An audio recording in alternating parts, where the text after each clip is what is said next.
Hello students, how are you? Hope you are doing good and keeping safe.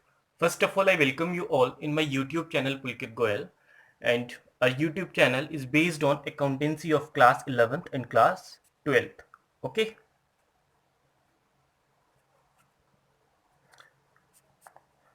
this is educational channel which is based on accountancy of class 11th and class 12th. और जो बेटा हम लोगों का session होगा this is for class 12th. Okay, and as you know that we are discussing accounting for partnership firms fundamentals. Okay, we are discussing fundamentals. Accounting for partnership firms fundamentals. Okay बेटा, हम accounting for partnership में fundamentals को अभी discuss कर रहे हैं. ये आपका लेक्चर नंबर 2 है. लेक्चर 1 आपका ऑलरेडी हम ले चुके हैं. Okay, this is your lecture number 2. जो हमारा आज का सेशन है वो किसके ऊपर बेस्ड है, हम लोगों को इसमें समझना है definition of partnership and features of partnership. Okay, सबसे पहले हम लोग समझेंगे definition of partnership.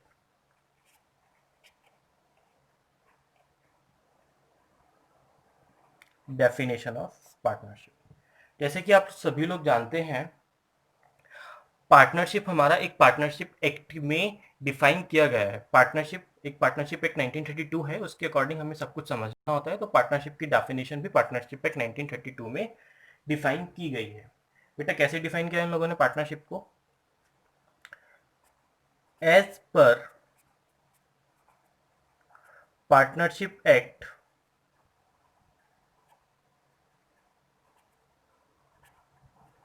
1932, partnership is a relation between persons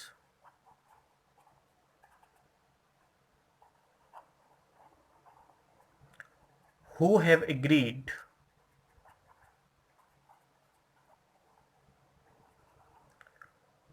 to share profit of the business which is carried on by all or any of them acting for all. बेटा ये आप लोगों की डेफिनेशन है जो पार्टनरशिप की दी गई है. पार्टनरशिप एक्ट 1932 ने पार्टनरशिप की ये डेफिनेशन दी है. क्या डेफिनेशन दी है? Partnership is a relation between persons who have agreed to share profit of the business which is carried by all or any of them acting for all. Okay बेटा, ये definition थोड़ा हम लोगों को एक अजीब सी लग रही है, थोड़ा टफ लग रही है, बट जब हम लोग इसको समझेंगे तो ये बहुत ईजी हो जाएगी. ओके, अब हम लोग इस डेफिनेशन को समझना स्टार्ट करते हैं. Partnership is a relation. Partnership क्या है बेटा? पार्टनरशिप एक रिलेशन है. कौन सा रिलेशन है? Business relation between persons. बेटा ध्यान से देखना, यहाँ पर लिखा हुआ है पर्सन्स. पर्सन्स यहाँ पर लिखा हुआ है, मतलब ये बात कर रहा है यहाँ पर एक से ज्यादा लोगों की. पर्सन्स का मतलब क्या है कि यहाँ पर 2 लोग काम करेंगे, 3 लोग मिलके काम करेंगे, 4 लोग मिलके काम करेंगे, है ना. तो यहाँ पर मतलब क्या हुआ? यहाँ पर लिखा हुआ है पर्सन्स, मतलब एक से ज्यादा लोग इस बिजनेस में काम करेंगे. एक से ज्यादा लोग पार्टनरशिप में काम करेंगे. ठीक है बेटा, क्यों काम कर रहे हैं वो इसलिए काम कर रहे हैं क्योंकि वो एग्री कर रहे हैं. वो हैव एग्रीड, जो एग्री कर रहे हैं, जो रेडी हो रहे हैं. किस बात के लिए रेडी कर रहे हैं? वो किस बात के लिए एग्री कर रहे हैं? टू शेयर प्रॉफिट, कि भैया हम प्रॉफिट शेयर करेंगे, है ना. वो इस बात के लिए एग्री कर रहे हैं कि हम प्रॉफिट शेयर करेंगे. कौन सा प्रॉफिट शेयर करेंगे? जो वो बिजनेस से कमाएंगे, of the business. Okay, partnership क्या है? पार्टनरशिप एक रिलेशन है लोगों के बीच में जो इस बात के लिए एग्री करते हैं कि हम प्रॉफिट, अपने बिजनेस के प्रॉफिट को शेयर करेंगे. ठीक है, अब ये लाइन थोड़ा टेक्निकल आती है, which is carried by all और any of them acting for all. ठीक है, अगर मैं इसका हिंदी में मतलब देखूं, which is carried by all और any of them acting for all का मतलब क्या होता है हिंदी में? Which is carried by all मतलब जो सभी के थ्रू चलाया जा रहा है, और any of them acting for all ये सभी में से एक के थ्रू चलाया जा रहा है। ठीक है, अगर मैं पूरी डेफिनेशन का हिंदी में मतलब देखता हूं तो पूरी डेफिनेशन का हिंदी में मतलब निकलता है, पार्टनरशिप एक वो रिलेशन है लोगों के बीच में जो इस बात के लिए रेडी करते हैं कि हम प्रॉफिट को शेयर करेंगे अपने बिजनेस का। ठीक है, और वो बिजनेस या तो सभी के थ्रू चलाया जा रहा होगा या सभी में से किसी एक के थ्रू चलाया जा रहा होगा। ये आपका हिंदी में इस लाइन का मतलब निकलता है। ठीक है, बट अभी हम लोग इसको थोड़े डिटेल में और समझेंगे बिकॉज ये थोड़ा टेक्निकल है। ठीक है, तो सबसे पहले आप लोगों को एक सिचुएशन को इमेजिन करना पड़ेगा। ठीक है, फॉर एग्जाम्पल ये है मिस्टर ए और ये है मिस्टर बी। ठीक है, ये दो लोग हैं ए और बी। ये दोनों लोग मिलकर एक पार्टनरशिप फर्म चला रहे हैं। दो लोग क्यों है? क्योंकि बेटा डेफिनेशन में ही दिया गया है यहाँ पे पर्सन्स मतलब एक से ज्यादा लोग मिलके पार्टनरशिप को बना सकते हैं। ठीक है, तो यहाँ पर ए और बी दो लोग मिलके काम कर रहे हैं। एक कस्टमर है, इस कस्टमर का नाम है जेड। ये कस्टमर है और इस कस्टमर का नाम है जेड। जेड आता है इनकी फर्म में कि भैया अब ए और बी का जो बिजनेस है वो गारमेंट्स का बिजनेस है। अब इमेजिन कर सकते हैं कि इनकी गारमेंट्स का बिजनेस ये पार्टनरशिप में चला रहे हैं। अब जेड आता है इनके पास, इनके बिजनेस में आता है और बोलता है कि भैया मेरे को आप 10,000 रुपये के कपड़े दे दीजिए, कि आप मेरे को 10,000 रुपये के कपड़े दे दीजिए। ठीक है, सिचुएशन क्लियर हुई बेटा आप लोगों को? सिचुएशन क्या है, ए और बी पार्टनरशिप में एक गारमेंट्स का बिजनेस चला रहे हैं। जेड इनके पास आता है मेरे मेरे को 10,000 रुपये के कपड़े दे दीजिए। ए और बी दोनों पार्टनरशिप फर्म पर, दोनों अपने बिजनेस पर बैठे हुए हैं, दोनों बिजनेस पे बैठे हुए हैं। ठीक है ना, तो इसमें तो कोई दिक्कत वाली बात होगी ही नहीं। जेड आएगा, 10,000 रुपये देगा, कपड़े लेगा और चला जाएगा। क्यों? क्योंकि यहाँ पे तो दोनों दो मालिक हैं, दोनों के दोनों मालिक बिजनेस पर बैठे हुए हैं। ठीक है, तो इस लाइन का मतलब होता है which is carried by all, वो बिजनेस जो सभी के थ्रू चलाया जा रहा है। मतलब दो मालिक हैं और दोनों के दोनों मालिक बिजनेस पर बैठे हुए हैं। कस्टमर आता है, बिजनेस ट्रांजेक्शन करता है और चले जाता है। ठीक है, अब प्रॉब्लम आती है यहाँ पर दूसरी सिचुएशन में। दूसरी सिचुएशन क्या है? अगेन ए और बी पार्टनर हैं, बट अभी पार्टनरशिप फर्म पर केवल मिस्टर ए बैठे हुए हैं। मिस्टर बी अभी पार्टनरशिप फर्म पर नहीं है। मिस्टर बी अभी आउट ऑफ स्टेशन गए हुए हैं। आप कुछ भी मान सकते हैं, मार्केटिंग करने गया है mister be out of station गया हुआ है, मिस्टर बी छुट्टी मनाने गया हुआ है, कुछ भी करने गया हुआ है, लेकिन अभी मिस्टर बी आपकी बिजनेस पर अवेलेबल नहीं है। अवेलेबल कौन है? केवल और केवल मिस्टर ए। ठीक है, इस केस में मिस्टर जेड इनके पास आता है कि भैया मेरे को 10,000 रुपये के कपड़े दे दीजिए, कि आप मेरे को 10,000 रुपये के कपड़े दे दीजिए। इस केस में क्या मिस्टर ए जेड को मना कर दे कि भाई मैं तेरे को कपड़े नहीं दूंगा? क्यों? क्योंकि अभी यहाँ पे मिस्टर बी मेरी फर्म पे अवेलेबल नहीं है, वो भी मालिक है, हम दोनों ही मिलके तेरे को कपड़े देंगे। ये ऐसे कर दे, मना कर दे, वापस भेज दे इसको जेड को कि भाई मिस्टर बी जब मेरी बिजनेस में नहीं बैठा हुआ है तो मैं तेरे को कपड़े नहीं दूंगा। मना बेटा ये मना नहीं करेगा। क्यों नहीं मना करेगा? अगर बेटा वो ऐसे मना करने लग गया तो बिजनेस में नुकसान हो जाएगा। ठीक है, तो अब ए क्या करेगा? ए बी के बिहाफ पे डिसीजन ले लेगा कि अगर मैं कपड़े बेचूंगा, अगर मैं 10,000 रुपए के कपड़े जेड को देता हूं तो बी मेरे को मना नहीं करेगा। ठीक है, क्योंकि अगर बिजनेस करने लगे हैं लोग, ऐसे ये लोग बिजनेस करने लगे कि अगर एक पर्सन दूसरा मालिक बिजनेस पर अवेलेबल नहीं है तो जो बिजनेस पर अवेलेबल है वो बिजनेस ट्रांजेक्शन करेगा ही नहीं। अगर वो लोग ऐसे करने लगे तो बेटा बिजनेस को नुकसान हो जाएगा। ठीक है, तो ए क्या मानेगा कि बी मेरे को कपड़े बेचने से मना नहीं करेगा, तो बी कपड़े बेच देगा। ठीक है, अब यहां पर हुआ क्या? यहां पर ए ने बी के बिहाफ पर भी डिसीजन लिया। ठीक है, यहां पर ए ने बी के बिहाफ पर भी डिसीजन लिया कि बी मेरे को कपड़े बेचने से मना नहीं करेगा। इसका मतलब क्या हुआ? यहां पर दो लोग बिजनेस में काम कर रहे हैं, लेकिन दोनों में से केवल दोनों के बिहाफ पर मिस्टर ए काम कर रहा है। ठीक है, मतलब यहां पर बिजनेस सभी दोनों में से केवल एक चला रहा है। दोनों में से केवल एक चला रहा है। ठीक है, इसका मतलब होता है और any of them acting for all. इसका मतलब होता है any of them acting for all, जो सभी में से एक के थ्रू चलाया जा रहा है। सभी कौन कौन हुए यहाँ पे? ए और बी। ठीक है ना, इन सभी के बिहाफ पे कौन चला रहा है? ए। तो ये होता है आपका और any of them acting for all. Okay, एक बार और समझने की कोशिश करते हैं। As per partnership act 1932, partnership क्या है? Partnership is a relation between persons who have agreed to share profit of the business which is carried by all और any of them acting for all. ठीक है। Partnership एक relation है, कौन सा relation है, बिजनेस रिलेशन है between persons, ठीक है ना, मतलब यहाँ पे एक से ज्यादा लोग मिलकर काम करेंगे। हु हैव एग्रीड, जो इस बात के लिए एग्री कर रहे हैं, किस बात के लिए एग्री कर रहे हैं, अपने प्रॉफिट को डिस्ट्रीब्यूट करने के लिए, और वो प्रॉफिट कहाँ से कमाएंगे, बिजनेस से, और वो बिजनेस या तो सभी के थ्रू चलाया जा रहा होगा, मतलब सारे के सारे मालिक अवेलेबल हैं बिजनेस में, और या सभी में से एक के थ्रू चलाया जा रहा होगा, और any of them acting for all, यहाँ पर सभी में से केवल एक मालिक अवेलेबल है, ठीक है। तो ये बेटा ये आपका पार्टनरशिप का डेफिनेशन होता है। अब हम लोगों को समझने हैं features of partnership form. Okay, features of partnership, अब हम लोग को नेक्स्ट टॉपिक है फीचर्स।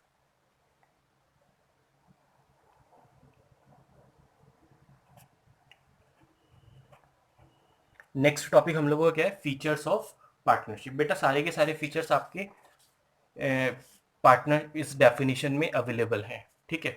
कैसे अवेलेबल है मैं अभी बता दूंगा, पहले मैं सारे फीचर्स लिख देता हूँ, न लिखने के बाद मैं आपको सब बता दूंगा, ठीक है। सबसे पहला फीचर आपका आता है टू और मोर पर्सन्स, टू और मोर पर्सन्स, ठीक है। नेक्स्ट फीचर आता है आपका एग्रीमेंट। फीचर नंबर थर्ड आता है आपका existence of business, existence of business. Next feature होता है आपका profit motive, profit motive. Next feature होता है बेटा आपका sharing of profit, sharing of profit. Next feature होता है आपका relationship of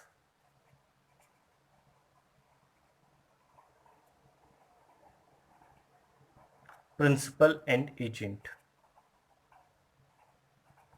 principal and agent, ठीक है बेटा। नेक्स्ट आपका फीचर होता है आपका बिजनेस कैरिड बाय ऑल और any of them acting for all, business carried on by all और any of them acting for all, ठीक है। ये सब आपके फीचर्स होते हैं, और ये फीचर्स आपके सारे के सारे फीचर्स आपको डेफिनेशन से ही मिल जाएंगे। ओके बेटा, अब हम इन फीचर्स को वन बाय वन समझना स्टार्ट करते हैं, ठीक है। सबसे पहला होता है आपका टू और मोर पर्सन्स। डेफिनेशन में आप ध्यान से देख सकते हैं, रिलेशन बिटवीन पर्सन्स, ठीक है, मतलब यहाँ पर एक से ज्यादा मिलके लोग काम करेंगे, ठीक है। ध्यान रखना, टू और मोर पर्सन्स का मतलब क्या हुआ कि in partnership it is essential that there should be at least two person, okay. ये आपका फीचर नंबर वन होता है। बेटा एक बात आपको मुझे और बतानी है इसमें, इसने ये तो बता दिया कि टू और मोर पर्सन, यहाँ पर हमें ये भी समझ में आ गया कि पार्टनरशिप में एटलीस्ट दो लोग तो होने ही चाहिए काम करने के लिए। अब हमें ये समझना है कि मैक्सिमम कितने लोग होंगे, मैक्सिमम कितने लोग इस पार्टनरशिप में मिलकर काम कर सकते हैं, ठीक है। तो बेटा ध्यान रखना, पार्टनरशिप पार्टनरशिप एक्ट 1932 ने पार्टनरशिप एक्ट 1932 ने मैक्सिमम नंबर ऑफ पार्टनर्स पर कोई लिमिट डिफाइन नहीं की है, ठीक है। मैक्सिमम नंबर पार्टनरशिप एक्ट ने एक पार्टनरशिप में कितने हो सकते हैं इसके बारे में पार्टनरशिप एक्ट 1932 साइलेंट है। पार्टनरशिप एक्ट 1932 ने नहीं बताया कि what should be the maximum number of partners in a partnership firm, okay. लेकिन बेटा एक आपका एक्ट होता है, कौन सा एक्ट होता है वो, companies act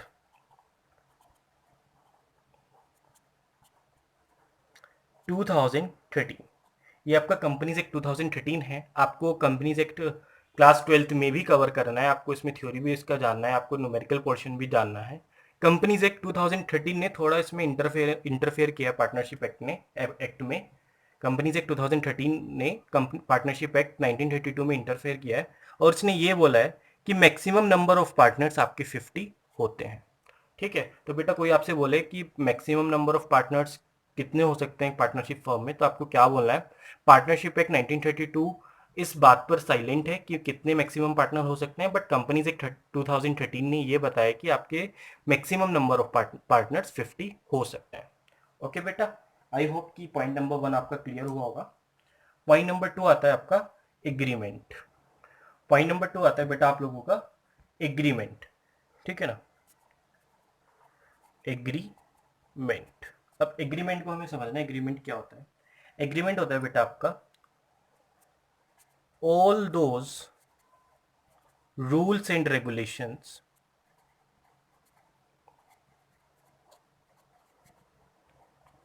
over which partnership firm will run।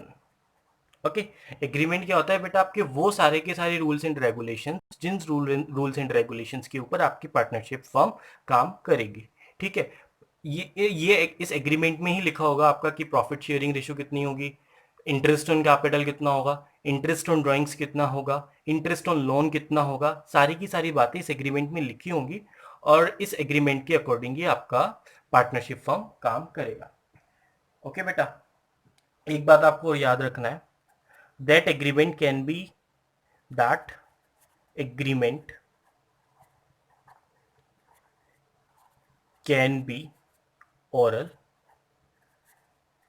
or can be written।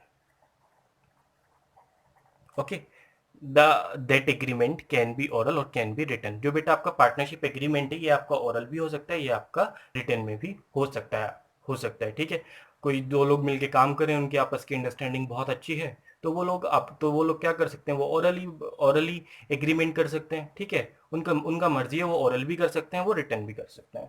Okay, लेकिन बेटा आपको थोड़ा सा इसको और समझना पड़ेगा। ठीक है, देखिए बेटा, सिचुएशन इमेजिन करना। सबसे पहले आप ये है मिस्टर ए और ये है मिस्टर बी। ठीक है, ये है मिस्टर ए और ये है मिस्टर बी। इन दोनों ने आपस में मिलकर एक पार्टनरशिप फर्म स्टार्ट की है। ये दोनों के दोनों बड़े अच्छे दोस्त हैं। ठीक है, they both are very good friends. ये दोनों बहुत अच्छे दोस्त हैं, इनकी अंडरस्टैंडिंग आपस की बहुत अच्छी है और इन लोगों ने पार्टनरशिप में एक बिजनेस स्टार्ट किया है। ठीक है, लेकिन बेटा अभी तो ये बहुत अच्छे दोस्त हैं। ठीक है, but future is always uncertain. आगे चल के क्लैशेस हो सकते हैं, आगे चल के डिफरेंसेस दोनों की बातों में आ सकते हैं।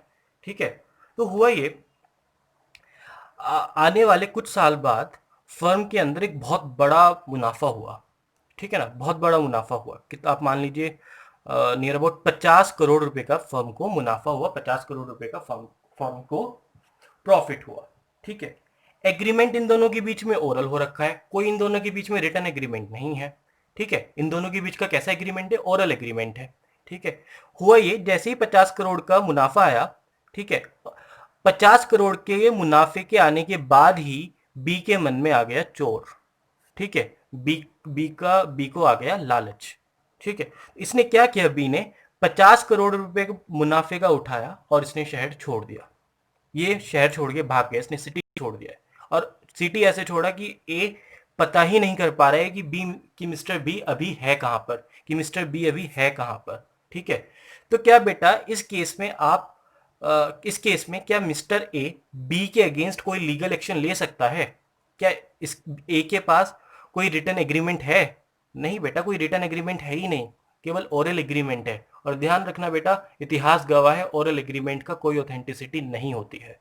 आपका केवल और केवल रिटन एग्रीमेंट की ऑथेंटिसिटी होती है। इनका भले ही पहले अंडरस्टैंडिंग बहुत अच्छी थी, ये बड़े अच्छे दोस्त थे, लेकिन फ्यूचर अनसर्टेन है। इस केस में मिस्टर ए बी के अगेंस्ट कोई भी लीगल एक्शन नहीं ले सकता है। ठीक है, तो अगर इन लोगों के बीच में कोई ओरल एग्रीमेंट ना होकर रिटन एग्रीमेंट होता, ओके, इन दोनों के बीच में ओरल एग्रीमेंट ना होकर रिटन एग्रीमेंट होता और बी इन केस पैसा लेके भाग जाता, तो क्या ए चुप बैठता? नहीं, वो ए के अगेंस्ट लीगल एक्शन ले लेता। तो ध्यान रखना बेटा, आपकी आपके रिटर्न एग्रीमेंट की ओरल एग्रीमेंट के ऊपर कुछ बेनिफिट्स होते हैं, रिटर्न एग्रीमेंट के कुछ बेनिफिट्स होते हैं, और बेनिफिट्स यही होता है कि legal action can be taken in case if another partner do any wrong. Okay बेटा, आई होप कि ये पॉइंट आप लोगों को क्लियर हुआ होगा। ओके बेटा, एक बात आपको और याद रखना है, पार्टनरशिप एग्रीमेंट को हम पार्टनरशिप डीड के नाम से भी जानते हैं। पार्टनरशिप एग्रीमेंट को हम पार्टनरशिप डीड के नाम से भी जानते हैं। कोई आपसे पूछे पार्टनरशिप डीड तो आपको यही सब लिखना पड़ेगा। ओके, नेक्स्ट वन क्या आता है आपका, existence of business. Next one क्या आता है आपका, एग्जिस्टेंस ऑफ बिजनेस। ठीक है, एग्जिस्टेंस ऑफ बिजनेस का मतलब क्या है, पार्टनरशिप का, ये पार्टनरशिप में अगर आप कोई काम कर रहे हैं तो उसका मकसद प्रॉफिट कमा, उसका मकसद बिजनेस करना होना चाहिए, है ना। वो पार्टनरशिप आप बिजनेस के तौर पर चलाएंगे, कोई सामाजिक संस्था के तौर पर नहीं चलाएंगे, कोई सामाजिक सुविधाएं आप नहीं देंगे। ठीक है, उसमें एग्जिस्टेंस ऑफ बिजनेस होना चाहिए। ठीक है, एक एग्जांपल आप ले सकते हैं, जैसे ये मिस्टर ए है, ये मिस्टर बी है, इन दोनों के पास एक लंच बॉक्स है। इस लंच बॉक्स में 6 रोटियां हैं, 6 चपाती हैं। ए ने बोला 3 मैं खा लूंगा, बी बोल रहे 3 मैं खा लूंगा। ठीक है, तो ये दोनों पार्टनरशिप में क्या कर रहे हैं, पार्टनरशिप में शेयरिंग कर रहे हैं रोटियों की, चपातियों की। क्या यहाँ पे एग्जिस्टेंस ऑफ बिजनेस आ रहा है, क्या यहाँ पे इकोनॉमिक एक्टिविटी आपकी हो रही है? Definitely not. तो बेटा ये आपकी पार्टनरशिप अकाउंटेंसी के पॉइंट ऑफ व्यू से नहीं हो सकते, ये तो बस आपस में खाना शेयर कर रहे हैं।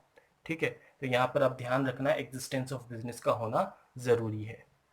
नेक्स्ट आता है आपका प्रॉफिट मोटिव। नेक्स्ट आता है आपका प्रॉफिट मोटिव। बेटा ये भी बात ध्यान रखना, अगर आप बिजनेस कर रहे हो तो बिजनेस करने का मतलब यही है कि आपको प्रॉफिट कमाना है, आपको मुनाफा कमाना है। जिस बिजनेस से आपको प्रॉफिट नहीं कमाना है, वो बिजनेस कैसे हो सकता है? तो डेफिनेटली अगर एग्जिस्टेंस ऑफ बिजनेस है तो प्रॉफिट भी आपका मकसद है। शेयरिंग, नेक्स्ट आता है आपका शेयरिंग ऑफ प्रॉफिट।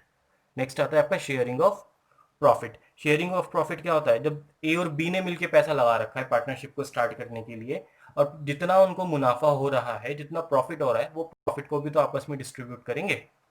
ठीक है, किस रेशियो में डिस्ट्रीब्यूट करेंगे वो एग्रीमेंट में लिखा होगा, वो पार्टनरशिप डीड में लिखा होगा, बट स्टिल वो अपने प्रॉफिट को शेयर करेंगे अगर अगर दो लोग मिलकर पार्टनरशिप फॉर्म में काम कर रहे हैं। एक आता है आपका relationship of principal and agent, और दूसरा होता है business carried on by all और any of them acting for all. ये दोनों हम लोग ये दोनों लगभग एक जैसे ही पॉइंट है। बिजनेस कैरिड बाय ऑल और any of them acting for all हमने यहाँ पे अच्छे से समझ ही लिया है। अब हम यहाँ पे ये समझते हैं कि relationship of principal and agent का मतलब क्या होता है। प्रिंसिपल का मतलब होता है एजेंट, सॉरी, प्रिंसिपल का मतलब होता है आपका मालिक, और एजेंट का मतलब क्या होता है, एजेंट का मतलब ये होता है कि जो मालिक के बिहाफ पर डिसीजन लेता है। ठीक है, इस केस में आपके ध्यान होगा, इस केस में क्या हुआ था, ए और बी पार्टनरशिप फॉर्म के मालिक थे, बी अभी नहीं था, तो ए ने क्या किया था, ए ने बी के बिहाफ पर डिसीजन लिया था। ए ने बी के बिहाफ पर डिसीजन लिया था कि भैया यहाँ पर बी मेरे को जेड को 10,000 रुपए के कपड़े देने से मना नहीं करेगा।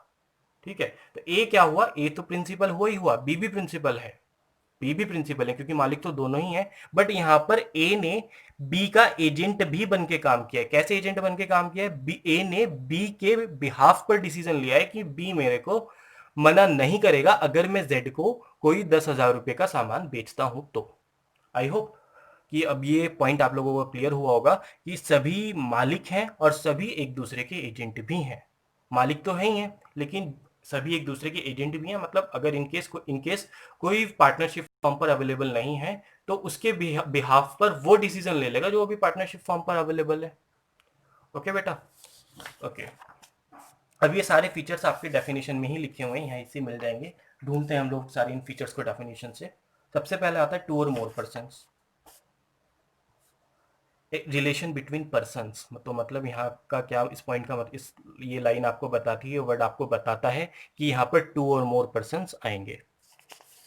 नेक्स्ट आता है आपका एग्रीमेंट। नेक्स्ट क्या आता है आपका बेटा, एग्रीमेंट। आप देख सकते हैं हु हैव एग्रीड, एग्री कर रहे हैं तो ऑब्वियस सी बात है एग्रीमेंट तो होगा ही होगा। एग्रीमेंट नहीं होगा तो वो एग्री किस बात के लिए, कैसे कर लेंगे। नेक्स्ट आता है आपका existence of business, who have agreed to share profit of the business। Have agreed to share profit of the business. तो बिजनेस तो बेटा आएगा ही आएगा, एग्जिस्टेंस ऑफ बिजनेस होना ही चाहिए आपका, डेफिनेशन में आपका लिखा हुआ है। फिर आता है आपका profit motive, to share profit. अब वो प्रॉफिट को कब शेयर करेंगे, जब उनका मकसद ही प्रॉफिट को कमाना होगा। तो पहले तो इसलिए हम इस पॉइंट से ये भी बोल सकते हैं कि प्रॉफिट मोटिव। नेक्स्ट आता है आपका शेयरिंग ऑफ प्रॉफिट। जब उनका प्रॉफिट मोटिव है, जब उनका मकसद ही प्रॉफिट कमाना है और फर्म में दो या दो से ज़्यादा लोग मिलकर काम कर रहे हैं, तो जो लोग आपस में मिलकर काम कर रहे हैं वो प्रॉफिट को शेयर भी करेंगे, शेयर प्रॉफिट। ओके। नेक्स्ट आता है आपका relationship of principal and agent and business carried by all और any of them acting for all. देख ही सकते हैं साफ साफ यहाँ पर लिखा हुआ है business which is carried by all और any of them acting for all. और इसी पॉइंट में ये भी छुपा है आपका कि सब लोग मालिक हैं और सभी एक दूसरे के एजेंट हैं, और all partners are principals as well as agents. Okay. So बेटा आई होप कि आप लोगों को सेशन पसंद आया होगा। यही आज हम लोगों का सेशन है, जिस सेशन में हमने क्या कवर किया, इस सेशन में हमने पार्टनरशिप की डेफिनेशन कवर की, और दूसरा हमने पार्टनरशिप के फीचर्स को कवर किया। सारे के सारे फीचर्स आपके अवेलेबल हैं डेफिनेशन में। मैं एक बार और रिवाइज करा देता हूँ। पार्टनरशिप क्या है? पार्टनरशिप आपका एक रिलेशन है। कौन सा रिलेशन है? बिजनेस रिलेशन है बिटवीन पर्सन्स। जहाँ पर्सन्स का मतलब क्या हुआ कि यहाँ पर एक से ज़्यादा लोग मिलकर काम करेंगे। हु हैव एग्रीड, जो इस बात के लिए एग्री कर रहे हैं। किस बात के लिए एग्री कर रहे हैं? प्रॉफिट को शेयर करने के लिए। कौन से प्रॉफिट को शेयर करने के लिए? जो बिजनेस से कमाएंगे। वो बिजनेस या तो सभी के थ्रू चलाया जा रहा होगा या सभी में से एक के थ्रू चलाया जा रहा होगा। Business which is carried by all और any of them acting for all. Features आप सारे यहीं से ढूंढ सकते हैं। सबसे पहला आता है पर्सन्स, मतलब टू और मोर पर्सन्स। एग्रीड मतलब agreement. To share profit of business, existence of business. Profit motive, sharing profit. Carried by all और any of them acting for all, एक फीचर ये हुआ। और इसी में से आपका दूसरा फीचर निकलता है आपका all partners are principals as well as agent.